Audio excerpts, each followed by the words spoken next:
Good morning, everybody. Hi, everybody. Hope everybody is doing well. So, what I wanted to kind of wrap up the year with is kind of looking at current events. And obviously, the big current event that most of us have all around the world is Omicron and the current variant that we're all dealing with.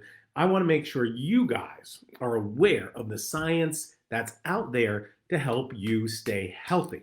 Because one of my pet peeves is that when you see scientific research on the news or on social media, you're often seeing one research study. And every day, hundreds of research studies are published. Okay. So there are literally 1,000+ research studies on COVID. And you might see one of them on the news, or you might see one of them on social media, and you are literally not getting 99% of the science that's out there. So my job is to deliver to you the other science that I think is going to help benefit you and benefit your family and benefit your kids so that you're aware of it, because you are being fed a very isolated, trimmed down message when you see the news. We all are, and that's what the news does. The news takes this much of the information and gives it to you. Period. That's what they do. So it's my job to help you guys across the board. So we're going to be talking about a few things which you probably already know of, but I want to show you the most recent science to help you stay healthy. Because as I talk to my 9-year-old daughter, look, we try to stay safe, and we go to school and we go to work and we wear our masks and we do X, Y, Z. And nobody wants to get sick. Nobody enjoys it. Whether it's mild and you've got the sniffles and you run down and you have body aches, nobody wants that. And nobody wants anything more severe either. Nobody wants to be, severe and in the hospital and going down that road. So my job is to help you guys stay as healthy as possible. So before we get into that research, a couple announcements that I want to make. Announcement number one. One of my goals for 2022 is to get international distributors for all of our international customers, or for a lot of our international customers. Super great news. Okay, for those of you in India, we are pairing up with Super Supplements. We're going to be sending them their first batch of Power and Focus next week. So Power and Focus will be available in India. You won't have to pay for the shipping or for the customs. It's local to you guys in India, all right, which is awesome. And the same thing in the UK and in the EU. We are teaming up with Mandy Mart. All right. So I just had a great conversation with Joe from Mandy Mart yesterday. We're going to get this all established and ready for you, hopefully by mid to late January, so they can get all their website stuff put together and such. But I'm super excited. We're going to start the year right for our international customers, getting local distributors in the EU, in the UK, and in India. Now, if you are in another country and you want a distributor that has our stuff, so you don't have to purchase, pay for the shipping, pay for the customs, that's great. Find a vitamin distributor, supplement company in your country. Reach out to them and have them contact me. And this is how we can make the fastest connection, so you get what you want at the most affordable price. That's what I want you to have. Speaking of most affordable prices, our producer has told us that prices will increase in the new year. Okay, so next week, 2022, prices are going to increase a little bit. They do every year. So if there's anything you want to stock up on, might as well stock up on it this weekend before the new year comes, before the price increases come. Specifically for NAC, we're going to be talking about NAC here because of COVID. NAC is a wonderful supplement, and it's wonderful for COVID. It's also a great antiviral. It's a great mucolytic. It's a great glutathione producer. Here in the US, the FDA is considering removing it as a supplement and making it just a drug. All right. So prices on that stuff are really going up high because there's a lot of demand for it. So if you want to stock up on anything, make sure you stock up on NAC, because I know those prices will continue to increase through the year. So might as well get stuff that you use when it's most affordable. All right, let's get into the COVID stuff. Excuse me, time to espresso up. Nothing like hot espresso straight from Kona. All right, so we're talking about COVID. We're talking about the Omicron variant. The case numbers are huge, okay? I personally know a lot of our family, a lot of our friends, even a lot of our coworkers who are getting ill and getting COVID or can't even find a test, okay? But there's a lot of sickness this time of year. There's a lot of sickness this time of year regardless, okay? So I know the cases are going up, and we want to protect ourselves. I think luckily it's a more mild variant, so I think most of us will do well, but still, who wants to even be sick or run down or feel crappy? So let's support ourselves in as many ways possible. So let's go over the scientific research of the things you can start on. I tried to get the most recent research for us because stuff from 2020 is kind of outdated when it comes to COVID. We got to look at recent 2021 stuff. I want to grab a quick question from Diane about what about Canada. So Diane, we currently do not have a Canadian distributor, but if you know of a Canadian supplement distributor that distributes stuff from the US, reach out to them, have them contact us. We want to make these connections. We want you to have our stuff. We want you to help your child. We want it to work, and we want it to be affordable. And I know that shipping and customs gets expensive, okay? And honestly, that shipping and customs fees doesn't come to us. It goes to DHL. It goes to your government for customs. Let's make this as affordable as possible for you, okay? So let's get into the research. So we're going to talk about 4 natural things that are scientifically researched and scientifically proven to help with COVID and other viral conditions. So let's read the research. We're going to start with NAC. So NAC is an amino acid. Okay, some people call it NAC. NAC, NAC. Some people, that amino acid is very powerful because it helps thin mucus, it helps as an antiviral, and it helps produce glutathione, which is our #1 antioxidant in the body. So here's some research for, Rachel said Kona coffee is the best, but we're biased. We live in Hawaii. No, Rachel, honestly, Kona coffee is amazing and my favorite as well. And I've got Kona coffee espresso right here, and it's delicious. I haven't been to Hawaii in like 12 years. I think it's time to go again. All right, so let's start. This is, and it's kind of hard for me to read on my desktop versus phone, so I'm going to pull this paper back and forth. But as you can see, it clearly says the use of NAC, N-acetylcysteine, is the full name for NAC, in both prevention and adjunctive therapy of COVID-19. Now, this was published in 2020, in October of 2020, so kind of, early on in the whole COVID thing. But let me read here what's I highlighted. It says NAC has been proposed as a mucolytic agent, dissolves mucus. We've known this for decades, okay? But it's also a preventative therapeutic agent in a variety of disorders, including glutathione depletion and oxidative stress. NAC is used as an antidote for paracetamol intoxication. Let me say that again. NAC is also used as an antidote to acetaminophen, Tylenol, paracetamol, Calpol poisoning. I'm just gonna read it right there. Paracetamol, that's the international term for acetaminophen for US people. Paracetamol, acetaminophen, Tylenol, Calpol, all the same thing. NAC is used as an antidote against intoxication of that stuff. We talk about this all the time, but I just want to just hammer it home that certain over-the-counter medications can get toxic. And we have scientifically proven antidotes, but why take anything that needs an antidote? That's my question, when there are other options out there. All right, let's keep reading.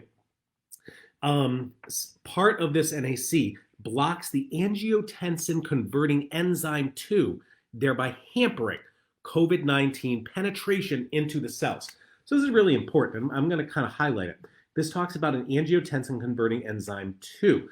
This is the receptor of how COVID-19 gets into your genes. So if you've done SNP genetic testing, you should actually look at your ACE2 gene status. If it is homozygous bad, if you've got 2 mutations on that, you presumably are very high risk for severe COVID infection, okay? So look into that if you've had that SNP testing done. If you've done SNP testing with us, with Spectrum Awakening, either just buying the test or as a patient, contact us and we'll dig this up for you, okay? We want you to know what you need to know.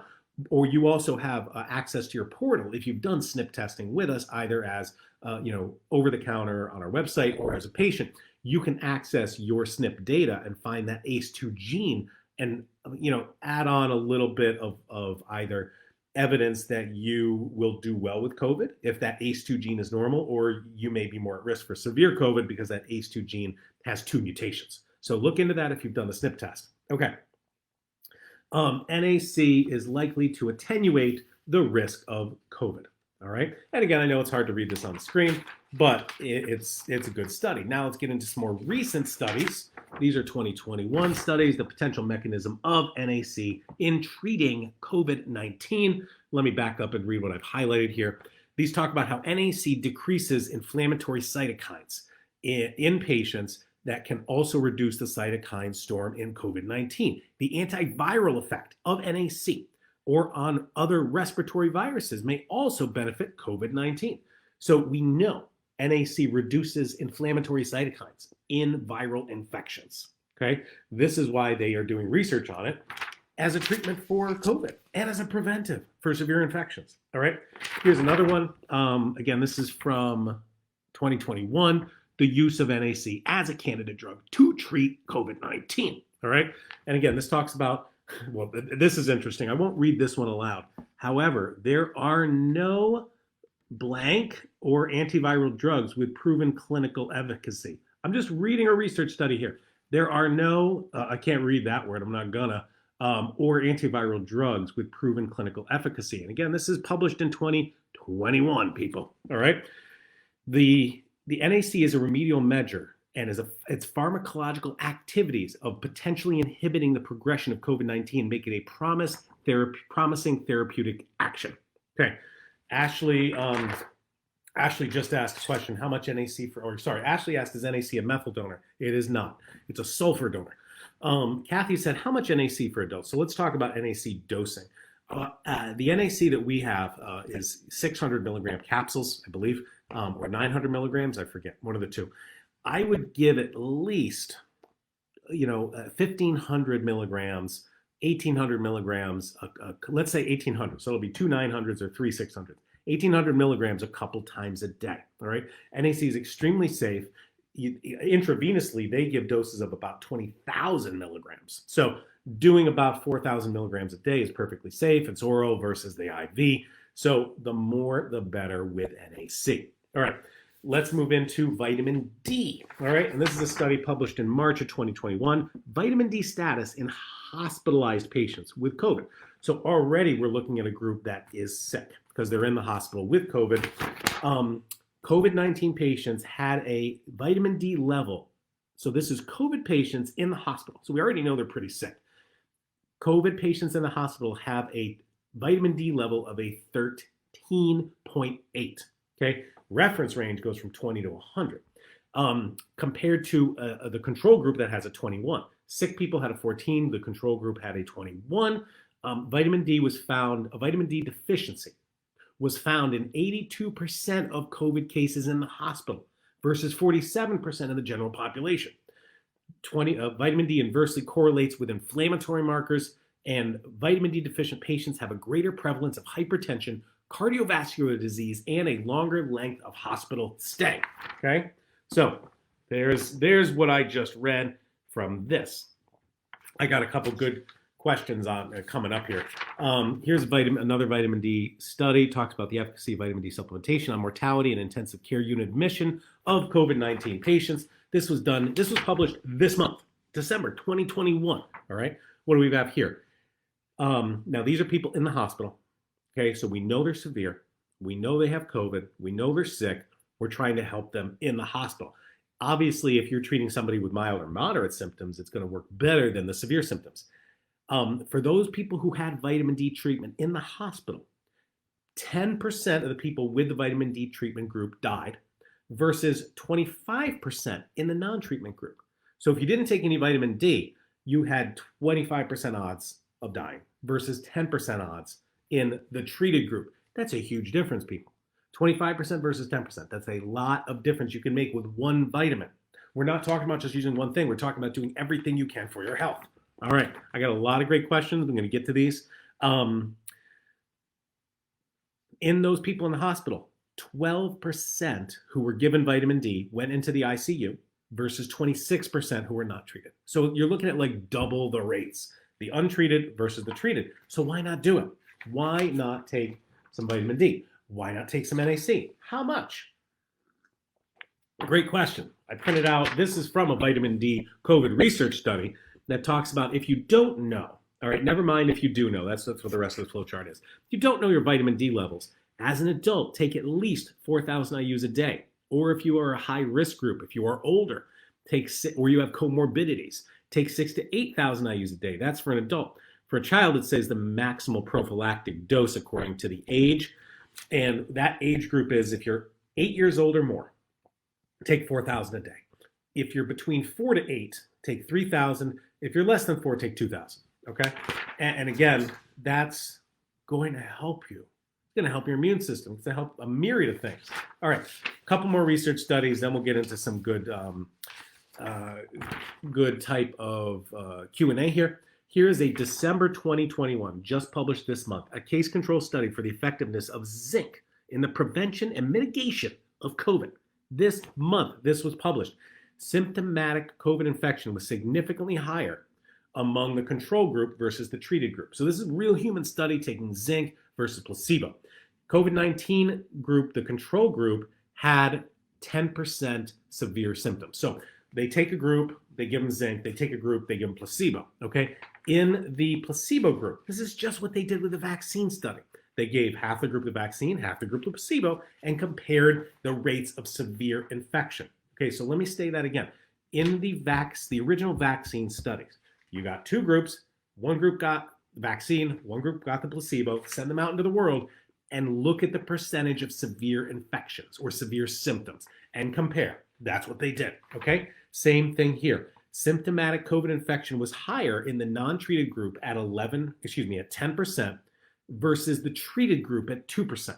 So let's say that again. If you took zinc, you had 2% odds of being symptomatic. If you did not take zinc, you had 10% odds of being symptomatic. That's a five-fold difference, okay? Or as this says, individuals in the control group were 7.38 times more likely to develop symptoms. So if you don't take zinc, you're over 7 times more likely to develop COVID symptoms. You can't ignore science. Hashtag science. And again, these are not the research studies you're going to see on the news, okay? Everything you're going to see on the news is a different research study. Why? They've got a message, okay? I got a message. Here's my research for my message. Last but not least, vitamin C. When was this published? Again, this month, December 2021. This stuff is published, okay? The effects of vitamin C in the multiple pathophysiological stages of COVID-19. What can I read here? Vitamin C is proven to play an important part in immune function. It serves as an antioxidant and antiviral and exerts antithrombotic effects. Okay, and one of the big concerns about COVID is the clotting. High-dose vitamin C is proven to be effective in other viral diseases such as influenza and the Zika virus and the dengue virus, and has been demonstrated to be very safe. Vitamin C can suppress the cytokine inflammatory storm, reduce clot complications, and diminish lung damage. Why wouldn't you want to do this? Here, you can read it. Here you go. You read it yourself. All right. So many things out there that we can do to help ourselves. And again, this is still an unknown kind of virus. Yes, we've had it for a couple years now when we've been experimenting with it, but the variants, man, they are flying around and changing as fast as the flu virus. Okay, this thing is changing and changing and changing. Might as well do as much as we can during a big spike. Look, it's the holidays. People are seeing each other. You get sick. You get sick. That's what happens. Protect yourself. That's all I'm saying is protect yourself to be as safe and healthy as possible.